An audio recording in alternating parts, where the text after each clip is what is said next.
आदाब नाजरीन, इस्तकबाल है आप सभी का मुल्क की बात में। मैं हूं आपके साथ दिशा सागर। खबरें शुरू करने से पहले एक नजर सुर्खियों पर। इजराइल के खिलाफ तुर्की ने उठाया बड़ा कदम। नेतन्याहू समेत 37 वुज़रा के खिलाफ जारी किया अरेस्ट वारंट। रायबरेली में माहौल खराब करने की कोशिश, अल्लाह के रसूल के खिलाफ की गई तौहीन आमेज पोस्ट। आजम खान एक और मामले में बाइज्जत बरी, खुश होकर बोले मैं जज के लिए दुआ करूंगा। असम में बिना किसी इल्जाम के मस्जिद मदरसे पर चला दिया बुलडोजर, मकामी लोगों में दौड़ गई गम और गुस्से की लहर। सिद्धार्थनगर के साबिक एमएलए के बयान पर इलाके में तनाजा, बोले तुम 2 ले गए हो, हम तुम्हारी 10 लड़कियां लाएंगे। दिल्ली के जीटीबी अस्पताल में मुस्लिम खातून से बदसलूकी, गेट पास के बावजूद बुर्का पहनकर आई खातून को नहीं दी एंट्री। मुंबई ब्लास्ट के 30 साल बाद टाइगर पर सबसे बड़ा वार, साफेमा के निशाने पर 400 करोड़ की जमीन समेत 17 जायदाद। पीएम मोदी ने 4 नई वंदे भारत एक्सप्रेस को दिखाई हरी झंडी, बोले विकसित भारत की रफ्तार अब रुकने वाली नहीं। ब्रिटिश अफसरान के इस्तकबाल में लिखा गया राष्ट्रगान, बीजेपी एमपी के बयान पर गरमाई सियासत, भड़की कांग्रेस। रिठाला की झुग्गी बस्ती में लगी भयंकर आग, 500 झुग्गियां खाक, एक शव बरामद। रूस से जल्द होगा सुखोई 57 फाइटर जेट का सौदा, भारत को 5th जनरेशन एयरक्राफ्ट की है जरूरत। माली में 5 भारतीयों को दिन दहाड़े किया गया अगवा, अलकायदा आईएसआईएस से जुड़े दहशतगर्दों पर शक। आखिरकार तुर्की ने इजराइल के खिलाफ बड़ा कदम उठा लिया है। तुर्की ने फिलिस्तीनी लोगों के खिलाफ कत्लेआम के जुर्म के लिए इजरायली पीएम नेतन्याहू समेत 37 बड़े इजरायली अफसरान के खिलाफ गिरफ्तारी वारंट जारी कर दिया है। ये तुर्की की जानिब से सही मायनों में इजराइल के खिलाफ बड़ा एक्शन है। तुर्की की अदालत के सबसे बड़े जज ने बाकायदा एक नोटिस जारी कर ऐलान किया कि वो नेतन्याहू के खिलाफ वारंट जारी कर रहे हैं। इस खबर के बाद यकीनन नेतन्याहू के बुरी तरह से होश उड़ गए हैं, जिसके बाद इजराइल और तुर्की के बीच बहुत बड़ा टकराव देखने को मिल सकता है। वहां तुर्की के इस कदम का फिलिस्तीनी ग्रुप हमास ने इस्तकबाल किया है। तुर्की के साथ अवाम और आलमे इस्लाम को एक लंबे वक्त से ये शिकायत रही है कि वो इजराइल के खिलाफ कोई बड़ा कदम नहीं उठाते, बल्कि तुर्की लंबे वक्त से इजराइल पर चुप्पी साधे बैठा है। यहाँ तक कि ट्रंप के 60 रुकनी गजा सीजफायर प्लान के तहत गजा में अपनी फौज भेजने के लिए भी तुर्की प्रेसिडेंट एर्दोगान राजी हुए, लेकिन उन्होंने खुलकर ऐसा कोई कदम नहीं उठाया जिससे फिलिस्तीनी आवाम या आलमे इस्लाम को खुशी हो। इजराइल से डिप्लोमेटिक रिश्ते तोड़ने के बाद अब तुर्की ने इजराइल के खिलाफ बड़ा फैसला लिया है। एक तरफ जहां बड़े बड़े अरब देश इजराइल से रिश्ते बहाल करने की तैयारी कर रहे हैं, कजाकिस्तान जैसे मुल्क ने इजराइल से रिश्ते बहाली का ऐलान भी कर दिया है, जिसके बाद पूरा मिडिल ईस्ट आग बबूला हो उठा था। इस बीच अब तुर्की ने इजराइल के खिलाफ बड़ा कदम उठाते हुए इजरायली पीएम बेंजामिन नेतन्याहू को गिरफ्तार करने का फैसला ले लिया है। प्रेस टीवी के मुताबिक तुर्की ने नेतन्याहू समेत 37 बड़े इजरायली ऑफिशियल्स के खिलाफ अरेस्ट वारंट जारी किया है। इस्तांबुल के चीफ पब्लिक प्रोसिक्यूटर के ऑफिस के जरिए जारी किए गए गिरफ्तारी वारंट में नेतन्याहू के अलावा फौजी मामलों में वजीर Israel Katz, so called national security minister Itamar Ben Gvir, general staff के चीफ इयाल जमीर और नेवल फोर्स कमांडर डेविड सार शामिल हैं। प्रोसिक्यूटर के बयान के मुताबिक इजरायली वुज़रा ने गजा में कत्लेआम और इंसानियत के खिलाफ जुर्म किए हैं। साथ ही ग्लोबल सुमुद फ्लोटिला पर हमले का हुक्म दिया है, जो गजा में इंसानी मदद पहुंचाने जा रहा था। बयान में कहा गया है कि अक्टूबर 2023 से गजा में इजराइल के हमलों में नागरिकों, अस्पतालों और अहम बुनियादी ढांचे पर ताबड़तोड़ हमले शामिल हैं। प्रोसिक्यूटर ऑफिस ने जिक्र किया कि इजरायली ऑफिसर मौजूदा वक्त में तुर्की में नहीं हैं, लेकिन तस्दीक की कि इंटरनेशनल गिरफ्तारी वारंट जारी किए गए हैं और कार्रवाई सटीकता और सभी पहलुओं के साथ जारी है। वहीं तुर्की के जरिए उठाए गए इस कदम का फिलिस्तीनी ग्रुप ने खुलकर इस्तकबाल किया है। फिलिस्तीनी रेजिस्टेंस मूवमेंट हमास ने इस फैसले को एक काबिले तारीफ कदम बताया, जो तुर्की के लोगों और उनके लीडरान की ईमानदार पोजीशन की तस्दीक करता है, जो इंसाफ, इंसानियत और फ्रेटर्निटी के उसूल के लिए पुरज़्म है, जो उन्हें हमारे मुतासिर फिलिस्तीनी लोगों के साथ जोड़ते हैं। आपको बताते चले कि हमास और तुर्की के बीच मजबूत और खुले तौर पर सपोर्टिव रिश्ते हैं, जो अहम तौर पर तुर्की के सदर रजब तैयब अर्दोगान की पॉलिसियों से मुतासिर हैं। इंडोनेशिया की राजधानी जकार्ता में जुमे की नमाज के दौरान एक हाई स्कूल में वाक़ मस्जिद में हुए कई धमाकों में कम से कम 54 लोग जख्मी हो गए, जिनमें ज्यादातर तलबा थे। इंडोनेशिया की राजधानी जकार्ता में जुमे की नमाज के दौरान एक हाई स्कूल में वाक़ मस्जिद में हुए कई धमाकों में कम से कम 54 लोग जख्मी हो गए, जिनमें ज्यादातर तलबा थे। एक सीनियर पुलिस अफसर ने धमाके की तस्दीक की, हालांकि उन्होंने विस्फोट की वजह का खुलासा नहीं किया। जकार्ता के पुलिस चीफ असेप इदी सुहेरी ने कहा कि शहर में एक हाई स्कूल के आसपास धमाका हुआ। पुलिस चीफ ने सहाफियों से कहा, हमें जो शुरुआती डेटा मिला है उससे पता चलता है कि लगभग 54 लोग मुतासिर हैं। कुछ को मामूली चोटें आई हैं, कुछ को उससे ज्यादा और कुछ को पहले ही छुट्टी दे दी गई है। रायबरेली पुलिस ने सोशल मीडिया पर भड़काऊ पोस्ट डालकर माहौल खराब करने के इल्जाम में अलग अलग थानों से 3 लोगों को गिरफ्तार किया है। इनमें से एक शख्स वो भी है जिसने अल्लाह के रसूल की शान में गुस्ताखी की। इसके साथ ही रायबरेली पुलिस ने जनता से अपील की है कि वो सोशल मीडिया पर किसी भी तरह के इश्तिगाल अंगेज जबान या गाली गलौज वाली पोस्ट ना करें। जानकारी के मुताबिक हाल ही में नगर पुलिस ने बिरादरी की बुनियाद पर नफरत फैलाने वाली पोस्ट के मामले में महेश मौर्य और वीनू द मौर्य को गिरफ्तार कर जेल भेजा था। सोशल मीडिया पर भड़काऊ पोस्ट की जांच के दौरान सचिन तिवारी नामक शख्स का पता लगा था। पुलिस काफी वक्त से उसकी तलाश कर रही थी, लेकिन वो फरार चल रहा था। पुलिस ने जांच के दौरान पाया कि सचिन तिवारी ने कई बार सोशल मीडिया पर रायबरेली पुलिस के खिलाफ तंजिया तनकीद भी की थी। इससे पहले उसने पैगंबर मोहम्मद सल्लल्लाहु अलैहि वसल्लम के खिलाफ तौहीन अमेज अल्फाज का इस्तेमाल किया और पोस्ट भी वायरल की थी। अब शहर पुलिस ने उसे गिरफ्तार कर लिया। आजम खान को एक खास अदालत ने नफरत फैलाने वाले मुकदमे में बरी कर दिया है। उन पर इल्जाम था कि उन्होंने आरएसएस और शिया रहनुमा मौलाना कल्बे जवाद के खिलाफ ऐसे बयानात दिए जिनसे उनकी शख्सियत को ठेस पहुंची और उनकी इज्जत धूमिल हुई। जुमे के रोज उत्तर प्रदेश के साबिक वजीर आजम खान को एक स्पेशल कोर्ट ने उस मुकदमे से बरी कर दिया जिसमें उन पर नफरत फैलाने, हुकूमती लेटर हेड और मोहर का नाजायज इस्तेमाल करने और बीजेपी, आरएसएस और मुमताज शिया आलिम मौलाना सैयद कल्बे जवाद नकवी के खिलाफ तौहीन आमेज बयानात देने के इल्जामात लगाए गए थे। खास एमपी एमएलए अदालत के जज आलोक वर्मा ने फैसला सुनाते हुए कहा कि प्रोसिक्यूशन इल्जामात को काफी सबूतों के जरिए साबित करने में नाकाम रहा और ये मुकदमा टाइम लिमिट से बाहर था। अदालत ने कहा कि मज़कूरा वाकया सन 2014 का है, जबकि एफआईआर 5 साल बाद 2019 में दर्ज की गई, जिसे ये केस दफा 468 सीआरपीसी के तहत वक्त की हद से बाहर हो गया।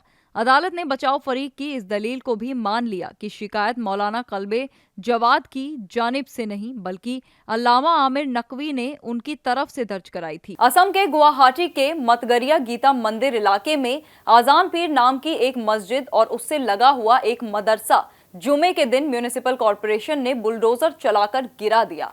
इस कार्रवाई से वहां मकामी लोगों में गम और गुस्से की लहर दौड़ गई है। बीजेपी के हुक्मरान सूबे असम में अब तक मस्जिदें, मदरसे और मज़ारात को गैर कानूनी तामीरात बताकर गिराया जाता रहा है, मगर अब सरकार ने एक नया बहाना बनाकर एक और मस्जिद को निशाना बना लिया। गुवाहाटी के मतगरिया इलाके में वाक़े आजान पीर मस्जिद को नगर निगम के अमले ने बुलडोजर से मलबे में तब्दील कर दिया। मस्जिद को गिराए जाने के बाद मकामी लोगों में सख्त नाराजगी पाई गई है। मस्जिद और मदरसा टूटने के बाद कुछ लोग फूट फूट कर रोने लगे। औरतें और मर्द दोनों ही मातम में डूब गए, जैसे किसी ने उनका अपना घर तोड़ दिया हो।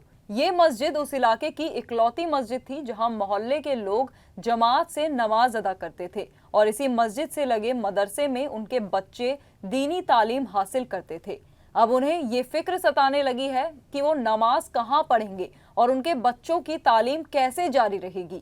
उत्तर प्रदेश के सिद्धार्थनगर जिले के डुमरियागंज में 2 हिंदू लड़कियों के अपनी मर्जी से मुसलमान लड़कों के साथ जाने के बाद इलाके में तनाज़े की फिजा बन गई है। इस मामले ने उस वक्त और ज्यादा फिरके वाराना रंग इख्तियार कर लिया जब बीजेपी के साबिक एमएलए राघवेंद्र प्रताप सिंह ने बेहद मुतनाज़ा बयान दे डाला। रिपोर्ट्स के मुताबिक सिद्धार्थनगर जिले के डुमरियागंज इलाके में 2 हिंदू लड़कियों ने अपनी खुशी से मुस्लिम लड़कों से शादी कर ली। इस वाक़े के बाद से इलाके में तनाव का माहौल है। मामला उस वक्त नाजुक हो गया जब बीजेपी के साबिक एमएलए राघवेंद्र प्रताप सिंह ने बयान दिया, तुम हमारी 2 ले गए हो तो हम तुम्हारी 10 लड़कियां लाएंगे। इस भड़काऊ बयान के बाद मुस्लिम तबके में गुस्सा और नाराजगी फैल गई है। वहीं हिंदूवादी तंजीमें एमएलए की हिमायत में उतर आईं और इस मामले को लव जिहाद का नाम देने लगी। मरकजी राजधानी दिल्ली में भी अब इस्लामोफोबिया के वाक़े सामने आने लगे हैं। इसकी ताज़ा मिसाल जीटीबी हॉस्पिटल में देखने को मिली, जहां एक मुसलमान औरत को गेट पास होने के बावजूद सिर्फ इस वजह से अंदर जाने से रोक दिया गया क्योंकि वो बुर्का पहने हुई थी। इल्जाम फीमेल सिक्योरिटी गार्ड्स पर लगा है। उनका दावा है कि जीटीबी हॉस्पिटल में बुर्का पहनकर अंदर जाने पर पाबंदी लगा दी गई है। ताहम हॉस्पिटल इंतजामिया की तरफ से अब तक कोई ऑफिशियल बयान नहीं आया है। सोशल मीडिया पर इस वाकये की वीडियो भी वायरल हो रही है, जिसमें एक फीमेल सिक्योरिटी गार्ड ये कहते हुए दिख रही है कि बुर्का पहनकर अंदर जाने की इजाजत नहीं है। बताया जा रहा है कि जीटीबी हॉस्पिटल दिल्ली के चुनिंदा और अहम हॉस्पिटल्स में से एक है। पीड़िता तबस्सुम नाम की औरत सुबह अपने रिश्तेदारों के साथ हॉस्पिटल पहुंची थी। उसके मुताबिक वो अपनी देवरानी से मिलने आई थी, जो तबीयत खराब होने की वजह से हॉस्पिटल में भर्ती है।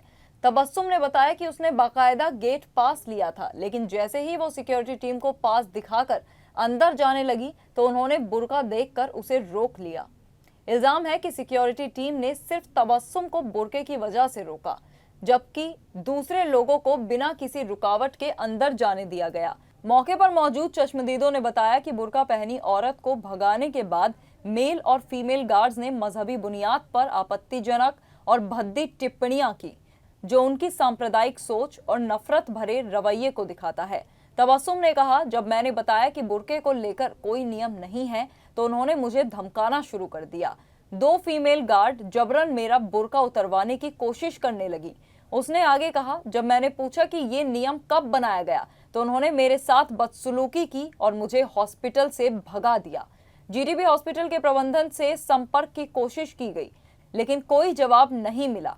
अब अकलियती तबके के लोगों ने सवाल उठाया है, क्या दिल्ली में भी अब मुसलमानों को बुर्का पहनने पर फर्क और तज़हीक का सामना करना पड़ेगा, जैसे दूसरे राज्यों में हो रहा है? 3 दशकों के बाद भी 1993 मुंबई बम धमाकों की जांच पूरी नहीं हुई है। इसी सिलसिले में सफेमा ने टाइगर मेमन की जायदादों पर कार्रवाई तेज कर दी है। टाइगर मेमन और उसके खानदान की करोड़ों की मिल्कियत जब्त कर नीलामी की तैयारियां चल रही हैं। भारत की माली राजधानी मुंबई 12 मार्च 1993 को भयानक बम धमाकों से दहल उठी थी। इन धमाकों में 250 से ज्यादा लोग हलाक और करीब 1400 जख्मी हुए थे। सिक्योरिटी एजेंसीज के मुताबिक ये धमाके दाऊद इब्राहिम की मशहूर डी कंपनी के जरिए कराए गए थे। इस केस में दाऊद इब्राहिम, टाइगर मेमन, अनस इब्राहिम और याकूब मेमन समेत 123 से ज्यादा अफराद को मुल्जिम बनाया गया था। कुछ मुल्जिम आज भी जेल में हैं, जबकि दाऊद और टाइगर मेमन जैसे कई अभी भी फरार हैं। अब धमाकों के बड़े मुल्जिमों में से एक टाइगर मेमन पर 3 दशकों बाद पुलिस और मरकजी हुकूमत ने शिकंजा कसना शुरू कर दिया है। हुकूमत ने टाइगर मेमन और उसके खानदान के नाम पर दर्ज कई जायदादों की नीलामी की तैयारी शुरू कर दी है। सफेमा को टाडा अदालत से टाइगर मेमन और उसके परिवार की कुल 17 जायदादों का ब्यौरा मिला है। इनमें से 8 जायदादों पर सफेमा ने कब्जा कर लिया है, जबकि 4 जायदादें अदालत में चल रहे मुकदमों की वजह से अटकी हुई हैं। बाकी 5 जायदादों को कब्जे में लेने का अमल जारी है। मरकजी हुकूमत ने इन जब्त की गई जायदादों के मालियाती वैल्यूएशन की कार्रवाई शुरू कर दी है। इस तरह 3 दहाई बाद भी टाइगर मेमन की जायदादों पर शिकंजा कसना जारी है, ताकि मुंबई ब्लास्ट के गुनहगारों को इंसाफ के दायरे में लाया जा सके। सुप्रीम कोर्ट ने महाराष्ट्र हुकूमत की उस दरख्वास्त पर स्प्लिट फैसला सुनाया, जिसमें उसने 2023 के अकोला फसाद की जांच कर रही खास तहकीकाती टीम में हिंदू और मुस्लिम दोनों बिरादरियों के सीनियर पुलिस ऑफिसर को शामिल करने के अदालत के पहले के हुक्म पर नजरे सानी करने की मांग की थी। ये मामला सुप्रीम कोर्ट के 11 सितंबर के उस फैसले से जुड़ा है, जिसमें अदालत ने अकोला फसाद के दौरान 17 साल के लड़के पर हमले की एफआईआर दर्ज न करने और तहकीकात में लापरवाही बरतने पर महाराष्ट्र पुलिस की कड़ी मजम्मत की थी। कोर्ट ने इसे अपने काम से गफलत बरतने का मामला करार दिया था। उस फैसले में जस्टिस संजय कुमार और जस्टिस सतीश चंद्र शर्मा की पीठ ने एसआईटी टीम बनाने का हुक्म दिया था और कहा था कि तहकीकात में शफाफियत यकीनी बनाने के लिए टीम में हिंदू और मुस्लिम दोनों बिरादरियों के ऑफिसर होने चाहिए। महाराष्ट्र हुकूमत ने इस हुक्म पर नजरे सानी की मांग करते हुए कहा कि ये हिदायत आइन सेक्युलरिज्म के उसूलों के खिलाफ है, क्योंकि इसमें पुलिस ऑफिसरों की तकर्रुरी मजहब की बुनियाद पर तय की जा रही है। जस्टिस संजय कुमार ने रियासती हुकूमत की नजरेसानी की दरख्वास्त खारिज कर दी और अपने पहले के हुक्म को बरकरार रखा। वजीर आजम नरेंद्र मोदी ने आज मुल्क के लोगों को 4 नई वंदे भारत ट्रेनों की सौगात दी।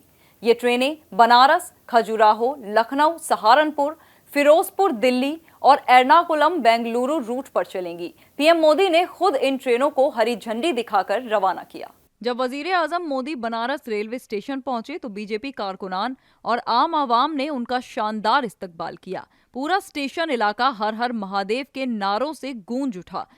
रेलवे स्टाफ और सिक्योरिटी एहलकारों ने भी इंतजामात को मुकम्मल और सुचारू बनाने में पूरा ताउन किया।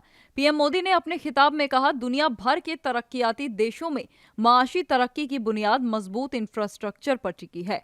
जिन मुल्कों ने बड़ी तरक्की देखी है, वहां इंफ्रास्ट्रक्चर का इदारा उनकी कामयाबी की सबसे बड़ी ताकत रहा है। कितने हवाई अड्डे बने, कितनी वंदे भारत ट्रेनें चली, ये सब तरक्की की निशानियां हैं। उन्होंने कहा कि अब विदेशी मुसाफिर भी वंदे भारत देखकर हैरान रह जाते हैं। पीएम मोदी ने आज लाल कृष्ण आडवाणी को यौम पैदाइश की मुबारकबाद दी। उन्होंने पोस्ट किया कि एक अजीम विजन के हामिल लीडर ने अपनी जिंदगी भारत की तरक्की के लिए और उसे मजबूत करने के लिए वक्फ की है। भगवान उन्हें अच्छी सेहत, लंबी उम्र का आशीर्वाद दे। 8 नवंबर 1927 को पाकिस्तान के कराची में जन्मे लाल कृष्ण आडवाणी का बचपन मुल्क की तकसीम से जुड़ा है। तकसीम के वक्त आडवाणी ने भी दिल्ली का रुख किया। सेंट पैट्रिक स्कूल कराची और बाद में बॉम्बे लॉ कॉलेज से तालीम हासिल करने वाले आडवाणी बचपन में ही कौमी खिदमत से जुड़ गए थे। महज 14 साल की उम्र में वो राष्ट्रीय स्वयंसेवक संघ RSS में शामिल हुए। 1950 की दहाई में वो जनसंघ से जुड़े और आहिस्ता आहिस्ता तंजीम के अहम सतून बन गए। 1970 में वो राज्यसभा पहुंचे और 1973 में जनसंघ के कौमी सदर बने। कर्नाटक में बीजेपी के MP विश्वेश्वर हेगड़े कागेरी के एक दावे ने बड़ा तनाजा खड़ा कर दिया है। कागेरी का कहना है कि भारत का राष्ट्रगान जन गण मन दरअसल एक ब्रिटिश अफसर के इस्तकबाल के लिए लिखा गया था। कांग्रेस के नेता और सूबे के वजीर प्रियांक खड़गे ने इस बयान को बिल्कुल बेतुका और बेहूदगी की इंतहा करार दिया। कागेरी ने ये बात जिला उत्तरी कन्नड़ के होन्नावर में आयोजित एक तकरीब में कही, जहां वंदे मातरम के 1.5 सदी मुकम्मल होने की खुशियां मनाई जा रही थी। कागेरी ने कहा, वंदे मातरम और जन गण मन दोनों का दर्जा बराबर है। मैं तारीख में गहराई तक नहीं जाना चाहता, मगर उस वक्त वंदे मातरम को कौमी तराना बनाने की जोरदार मांग थी। हमारे बुजुर्गों ने जनगण मन को भी कबूल किया, जो अंग्रेज हुक्मरान के इस्तकबाल के लिए लिखा गया था। दिल्ली के रिठाला इलाके की एक झुग्गी बस्ती में जुमे की देर रात भयंकर आग लग गई। आग ने चंद मिनटों में दर्जनों नहीं बल्कि सैकड़ों झुग्गियों को अपनी लपेट में ले लिया। पूरे इलाके में अफरा तफरी और खौफ का माहौल पैदा हो गया है। खबर के मुताबिक इस हादसे में करीब 400 से 500 झुग्गियां जलकर खाक हो गईं। एक शख्स की मौत हो गई, जबकि 2 लोग जख्मी हुए हैं, जिनमें एक नन्हा बच्चा भी शामिल है। दोनों को एम्बुलेंस के जरिए अस्पताल भेजा गया है। दिल्ली अग्निशमन सेवा DFS के अफसर SK दुआ ने बताया, हमें रिठाला मेट्रो स्टेशन और दिल्ली जल बोर्ड के दरमियान स्थित बंगाली बस्ती की झोपड़ियों में आग लगने की इत्तला मिली थी। दमकल की गाड़ियां फौरन रवाना की गईं। कुल 29 फायर टेंडर मौके पर तैनात किए गए थे और अब आग पर काबू पा लिया गया है। भारत और रूस के बीच जल्द ही फाइटर जेट सुखोई 57 का सौदा हो सकता है। इस बात के पुख्ता इशारे हैं कि अगले महीने रूसी सदर व्लादिमीर पुतिन के भारत दौरे के दौरान इस सौदे पर मुहर लगा सकते हैं। जराये के मुताबिक पिछले महीने ही रूस की एक तकनीकी टीम ने हिंदुस्तान एरोनॉटिक्स लिमिटेड का दौरा कर भारत में सुखोई 57 लड़ाकू जहाज के तैयार करने के इम्कानात का जायजा लिया है। ये टीम ये जानने HAL गई थी कि अगर मुस्तकबिल में भारत और रूस मिलकर भारत में ही 5th जनरेशन एयरक्राफ्ट बनाने का फैसला लें तो उनका बुनियादी ढांचा भी उसके पास मौजूद है या नहीं। अलकायदा के दहशतगर्दों ने माली में 5 भारतीय शहरियों को अगवा कर लिया है। सिक्योरिटी जराये ने बताया कि वेस्ट माली में कोबरी के पास बंदूकधारियों ने मजदूरों को अगवा कर लिया। ये लोग बिजली के प्रोजेक्ट पर एक कंपनी में काम कर रहे थे। कंपनी के नुमाइंदे ने अगवा होने की तस्दीक की। कंपनी ने बताया, कंपनी में काम करने वाले दूसरे भारतीयों को राजधानी बमाको पहुंचा दिया गया है। अभी तक किसी भी ग्रुप ने अगवा करने की जिम्मेदारी नहीं ली है, लेकिन शक अलकायदा ISIS से जुड़े दहशतगर्दों पर है। दरअसल जुलाई में भी 3 भारतीय शहरियों को अगवा किया गया था। ये तीनों राजस्थान, उड़ीसा और तेलंगाना के रहने वाले थे। द्वारका में वाक़े यशोभूमि में आज मेराकी के ज़ेरे एहतमाम ग्लोबल कॉन्फ्रेंस का इनेकाद हुआ। इस इजलास का मकसद हिंदुस्तानी बच्चों में बेहतरीन तालीम के नए मौके और उन होनहार तालिबे इल्म के लिए खास सेमिनार का इंतजाम था जो हिंदुस्तान से बाहर जाकर तालीम हासिल करना चाहते हैं। इस मौके पर साबिक सफीर वीरेंद्र गुप्ता मेहमान खुसूसी के तौर पर शिरकत फरमा रहे थे। उन्होंने कहा कि आज हिंदुस्तान हर मैदान में तेजी से तरक्की कर रहा है और हमारे बच्चों में भी सलाहियत की कोई कमी नहीं रही। इस प्रोग्राम के जरिए एक छत के नीचे तालीम से जुड़ी तमाम सहूलतों के हवाले से बच्चों को आगाही दी गई। मेराकी एक नया प्रोजेक्ट है टू कनेक्ट द स्टूडेंट्स जो बाहर जाना चाहते हैं पढ़ने के लिए। तो हमने आज एक एग्जीबिशन अरेंज करी है जिसमें लगभग 80 यूनिवर्सिटीज़ आई हैं देश विदेश से, और अंडर वन रूफ हमारा ये प्लान है कि स्टूडेंट्स यहाँ आएँ, उनको यूनिवर्सिटी से कनेक्ट करें। स्टूडेंट्स को यहाँ पर ही लोन भी मिलेगा, भी आए हुए हैं सारे, हमारी मेराकी टीम है, उनको हर तरह की सुविधा देंगे। देखिए, इंडिया की अपॉर्चुनिटीज़ बढ़ रही हैं, इंडिया में लोग बाग एस्पायर कर रहे हैं, तो बच्चों को इंडिया में भी बहुत अपॉर्चुनिटीज़ हैं, लेकिन वो दुनिया भर में जो फैसिलिटीज़ हैं उसको एक्सेस करना चाहते हैं, उसको देखना चाहते हैं।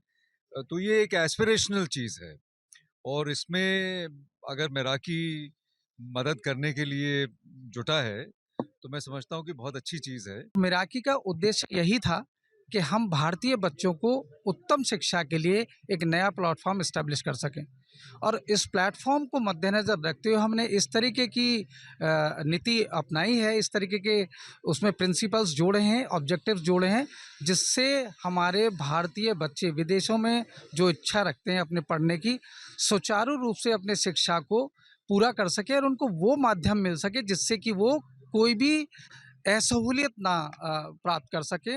नाजरीन, मुल्क की बात में आज के लिए बस इतना ही। मुझे दीजिए इजाजत। आदाब।